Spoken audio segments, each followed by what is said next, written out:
right, we are back. This is the Freedom Corner podcast. I'm your host, Steven Utroska. Got here in the studio again with me is Representative Brady Williamson of Lafayette and right. Panola. Do you have Panola too? I have a lot. It's about split 50-50 between Panola and Lafayette County, Oxford and Batesville area. Good. Yeah.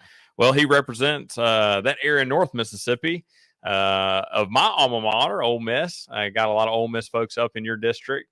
Certainly a place that I spent 4 years and glad to have done that there. I'm glad not to still be there. So I'm glad that they have someone like you to represent them. I met my wife there about 27 years ago. I met my wife at Ole Miss. Yeah. You better get that number right. Well, I know that. I mean, I know our anniversary. It's pretty easy. It's whatever year it is and tax day. There you go. I can't forget. So. Yeah. Well, good.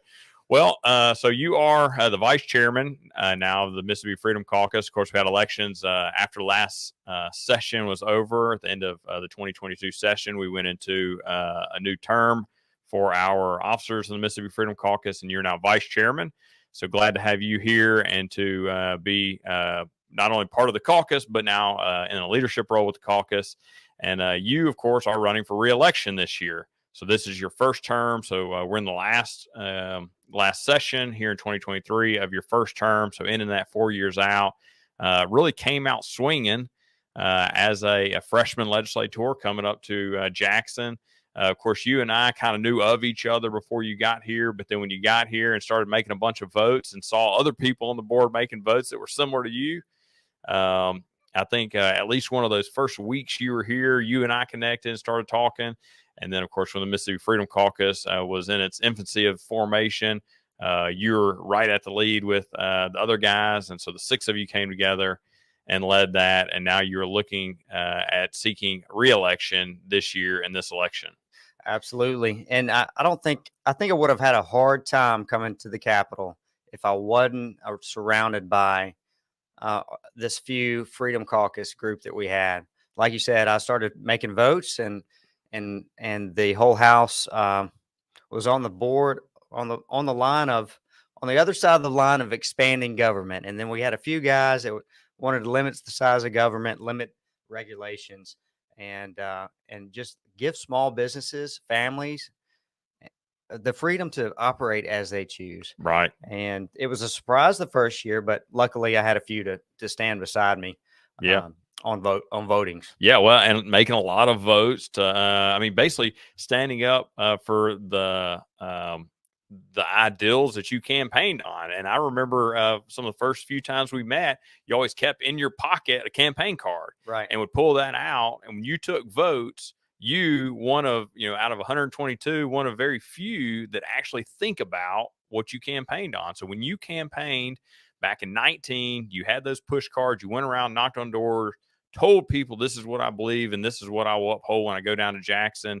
And you kept that promise. You had that in your pocket. When you would take votes, you would pull out and think, can I vote for this or not? Is this what I told my constituents I would vote for or vote against? Are these part of the ideals I'll uphold? And you held to that, for 4 years now, right, going into this fourth year, at least now, you're 4 years strong, staying true to your campaign promises. And I know you will no doubt continue to keep those promises as you're campaigning this year and into next year after you get reelected.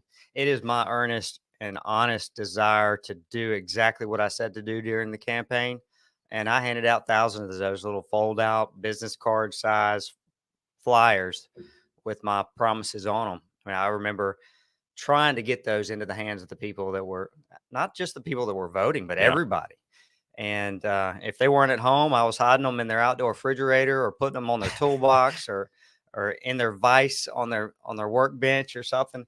They found them months later, and probably some of them found them after the election. So hopefully those will be new people in the mix. But I have not been perfect on all of those things, sure, but I have been up there at the top 5% of the members of the House. Yeah, absolutely. As a freshman.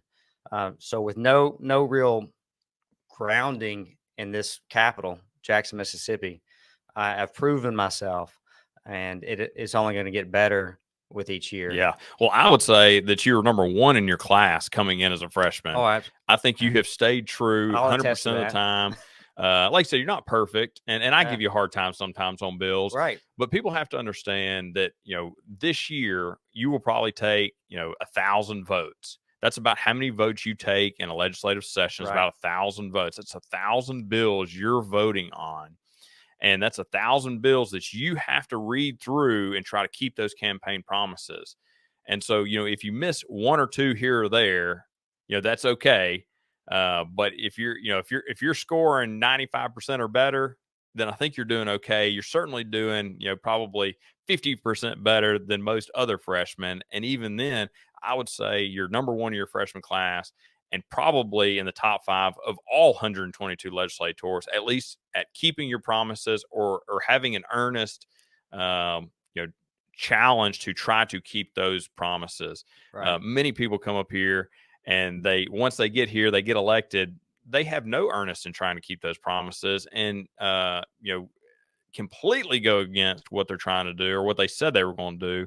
I think you were at least number one in your class at keeping those promises and in the top 5% of the entire legislature, the entire 122 members of the House. There's two big factors that go into that. One is we don't have the bills, especially some of the most critical bills, Right. controversial bills, until the last minute. By design. By design. And we do our due diligence in trying to read those bills. And I would love to vote just present on some of those bills, or just vote no and not worry about them. Right. Really, there are some regrets in some of my yeses, but I don't have many regrets in voting no. Yeah. Because out of 2,000 bills that I voted on that actually made it to the House floor, I think about 25% of those I have voted no on. Right.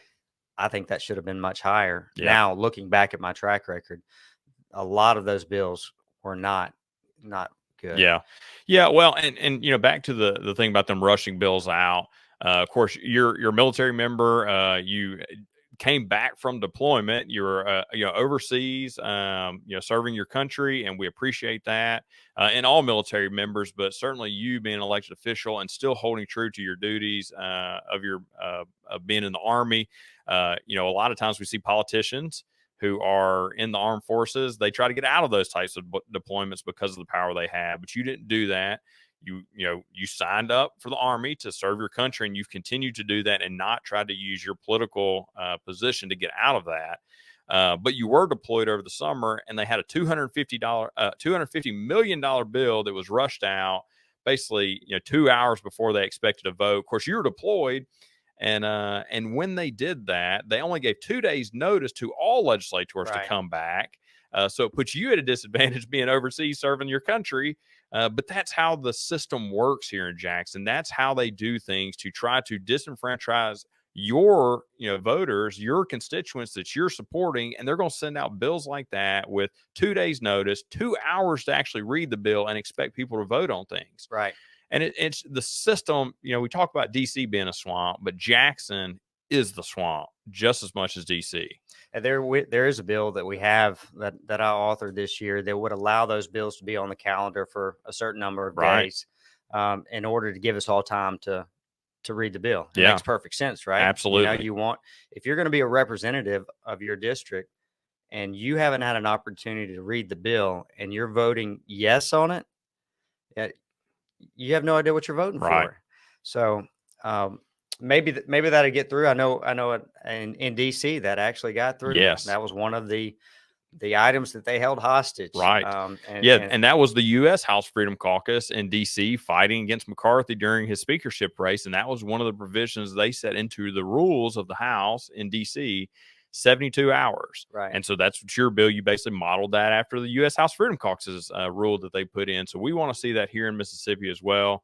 And it's a great bill. Glad to see that you introduced that, you authored that. We'll see if it passes. Right. Well, it's good to see the House in D.C. full again, right? They've got to be there. Yeah. They were voting from a distance. You might have somebody presenting a bill and nobody else in the entire room. Yeah. Much less an amendment being made or any sort of debate. Right. So we are fortunate here in Mississippi. We do have some debate that takes place. I wish we had more. Yeah. And we are able to offer amendments on the floor. So Yeah, and I will say one thing too. I pulled some data together, and I've talked about this a couple of times in different venues. But I pulled the data together to see how often people vote yes on bills and vote no. And there's some people that have yes voting records as high as 99.6%. That means out of the thousands of votes they've made over the last few years in this term, they've only voted no a handful of times. right, Now, I can't imagine somebody would only vote no a handful of times if they actually read every bill that they were voting on and were still trying to uphold the values that they campaigned on. There's just no way you could do that. right, What I did look at is the amount of no votes as well and rank those. And to me, when I look at the people with the highest no voting record, that means those are the people who are either one, refusing to vote on bills that they haven't had time to read. Leadership rushes them out, says, "Hey, you have to vote on this now," and you're like, "Well, it's a 1,000-page bill. How can I read it now?" And so you just have to say, "Hey, this is impossible. I have to vote no on this. I right, can't pass. I can't vote yes on something I haven't read." Or you're actually reading the bill and you're saying, "Wait a minute, this is growing government." right. New taxes, new regulations, which we see all the time coming out of our supermajority Republican legislature here. But you were one of the top no voters in the House, meaning, and a lot of bills that come out are just kind of standard business, standard state business type bills that you vote yes on, and they don't really change anything. But out of the bills that come out with substance, you're actually reading those, and with the Freedom Caucus's help, having a bill reader that helps read those bills for you, because you don't have any staff. It's not like DC. It's not like you have an entire staff of people to support you and read these bills to help you go through them. It's basically you, and then the Freedom Caucus help to read through these bills. But I think it's something to be proud of, to say you're not just a yes man. You're actually reading bills and actually voting no based on your principles. And that's what that data that I pulled up showed, that you're voting no based on your principles. Well, I have my son visited here, and by the way, I have to give a shout out to my son. He is a much better man than I ever was. He is so far on the right path that I'm so blessed. But he led the Bible study last week, and he led some people. He got to lead people that were actually listening to what he Mm-hmm. had to say. State legislators, the lobbyist, and a whole large group of pages were there. But then we go to a committee meeting or two, and he's been to others, and he's like, "Dad, they're not listening. They're not asking questions, and that dude over there is falling asleep." So, you wonder if you've got a representative that's down here that's not attending committee meetings, that's not asking questions in committee, not asking questions on the floor, and voting yes on everything. You need to question Yeah. whether he is doing you any justice. Right. Whether he's representing his constituents or he's representing leadership who just tells me to vote yes on every bill I bring out. Right. And if you like that, and if you want to give everybody everything that they want, and you don't want to look at the consequences to the rest of the population with Yeah. every vote you take, then be a yes man. Send a yes man to Jackson, because nobody wants to not give them something they want. Right. When I vote against something that affects one part of the population, it's normally because it affects the rest of the population. Right. Yep. We have very few people down here that are small businessmen that know what the bottom line means, Yep. understand overhead. Have ever signed checks, the Right. front of checks for people, for Yeah. employees and things like that? I Yeah. understand the penalty of debt and the burden it places on the future of your business. Yeah. We've got to have more of those guys down here, because we make those small business type decisions every day. Yeah, and so you are a small business owner, and you own, you've at least owned in the past multiple businesses, and so you've done all that. You know how to run a business. You know what it means to, money in and money out. You can't just keep taking debt, like, here in Mississippi. Just about every year. Now, we didn't last year because we were so flush with cash. We had so much revenue that they didn't do bond bills. But almost every year, Mississippi will pass a bond bill, which is basically just a loan. We take out loans. Somewhere on the order, depending on the year, over the last 10 years, it's been somewhere between $300 to $600 million a year. We take out loans every year. And a lot of times those loans are, politicians trying to get money for their district to do something that isn't necessarily that big of a benefit to his community, but he's doing it just so that he can get votes. Right. So right. he can set himself up for the next election. He can come out and campaign and say, well, look how much bacon I brought home. Look how much money I brought home. He doesn't care that he had to, mortgage his kids, future off of it by putting us in debt for it. But hey, they got that, new community center or whatever it is that they didn't really need because the old community center wasn't that bad, but they get to put their name on it and campaign again on it. And their hope is, and they're right most of the time, that those few people that they handed out the bacon to will be more supportive than the rest of those that didn't really pay attention to the consequences. So yeah, we're in the Freedom Caucus. We've got several business owners, and I'm probably the little guy in the mix. We've got some big fish in the business world, in the Freedom Caucus by any account. So I'm just I've always had little bitty businesses. It's always been family oriented. I've always intentionally kept it at a size that I enjoy and comfortable with. I've had opportunities to get bigger and pursue bigger fish, work in other countries, and I've always just wanted to be the family person that has a small business, be the Christian father, husband that also has a business. And I want to bring more of that to Jackson, because without the small business in America, you don't have America. Right. That's right. Now, I mean, small businesses are the heartbeat to our local economy. I mean, they drive our local economy. It was surprising the older I got, the more I got into business and things, of how many small business owners there are out there. How many people own, just like you, small businesses, that things here in Jackson, there's laws being passed here in Jackson by people who have never owned a small business, have no idea how a small business even works, and they're passing laws to regulate small businesses up here in Jackson. And we have to have people who have done that, know the ins and outs of running a business, and a small business especially, because like I said, they are the heartbeat to our local economy. Yeah, and do you have any idea how many small business lobbyists I've been approached by in the past 2 years? Zero. There's none. There's no representation down here for small business, and most of my constituents are a part of or do rely on small business in some sort, because we're not in an area of big corporations. That's right. We're all small business. Yep. Well, look, so you are running for re-election. Of course, qualification deadline is coming up next Wednesday. Next Wednesday. You have a couple of people who are running against you, but I think your constituents will see how good of a job you've been doing. I know that they will support you. I just couldn't, if anybody's listening to this from your district, for whatever my opinion's worth, I just couldn't see how they could elect anybody that would have as good of ethics, as good as morals, if you coming down here doing what you said you were going to do, and fighting for their not only your values, but their values, and to protect your district, and make sure that small business owners, constituents, their personal liberties, individual liberties are being upheld. And so, like I said, I think that you're number one in your freshman class this year, top 5 of all. And if your constituents find it in their hearts to vote for you again and send you back to Jackson, I have no doubt that you'll continue to rise and continue to fight for the values you believe in. I appreciate that. And I listen to my constituents probably more so. I'm in front of them as more than most. And they keep telling me we want good law. We want good law enforcement. We want safe communities. We want our roads and bridges. We want common infrastructure.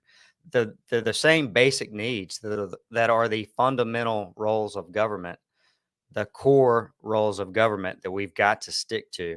And if we did that with our $8 or $10 billion that we have between state and federal money, we would have more than enough to accomplish those things. We need to get our hands out of so much of what we're doing in Jackson.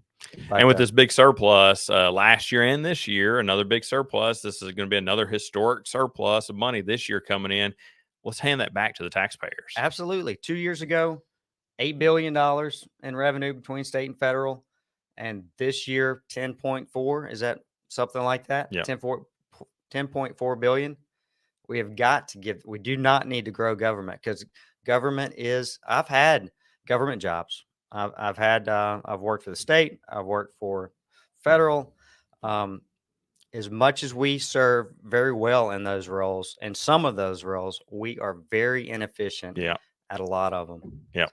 So, well, good. Well, we are running out of time. Before we get off, is there anything else you'd like to say? Tell your constituents that may be listening, or Well, I just want to tell my wife hi, and should I get reelected, you are going to have to spend a lot more time down here because between being away in the military and being away for the state representative, I've got to have you in my life a little bit more. So I love you, babe. And if I'm reelected, we are going to find somebody that's a snowbird in January, February, and March, and we're going to rent their house. You're going to be here with me. there you go. Well, serving the people, and it is a public service. I know that it can be hard on your family, on your businesses, and other things. I think that it is a service, and so we appreciate you doing that. From me and the Mississippi Freedom Caucus, we know that you will continue to fight, and so we appreciate that. With that, we will end it, and I'll end it how I always do. Brady, there's no one else I would rather have fighting in my corner. Thanks so much for coming in, and thank y'all for watching. Thank y'all.